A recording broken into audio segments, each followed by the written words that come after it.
নমস্কার। আজ আমি উচ্চারণ পরিষ্কার হওয়ার জন্য একটা জিভের ব্যায়াম দেবো।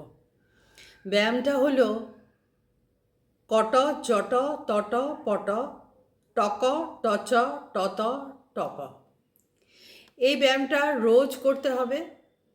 মিনিমাম 2 মিনিট থেকে 5 মিনিট পর্যন্ত এই ব্যায়ামটা করা যায়।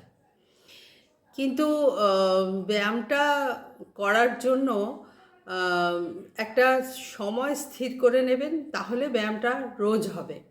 না হলে কোনো দিন হবে, কোনো দিন হবে না, এরকম হলে কাজ পাওয়া যাবে না। প্রথমে 1 মিনিট দিয়ে শুরু করবেন, তারপরে ওটা ধীরে ধীরে বাড়িয়ে 5 মিনিট পর্যন্ত করা যাবে। যদি দেখছেন 2 মিনিটেই আমার উচ্চারণ খুব পরিষ্কার হয়ে গেছে, তাহলে 5 মিনিট করার প্রয়োজন নেই। এবার কবিতায় যাব। সংকটমোচন, কবি অজিত রায়।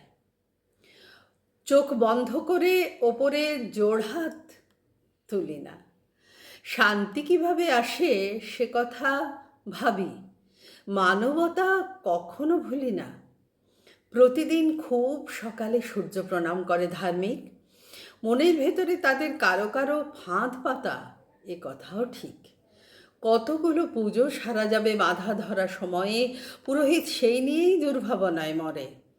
পাপ সাফ হবে গোময়ে, বড় বড় পুজো অর্চনা মস্ত ব্যয়, ভক্তি প্রকাশ পূর্ণ হবে দুর্বলকে শুষে, সম্পত্তি যদি দখলে আসে রাস রাস। বৃষ্টি ধোয়া সবুজের বিস্তার, মানবতা নিরাপদ, তবেই শুধু নিস্তার। ধন্যবাদ।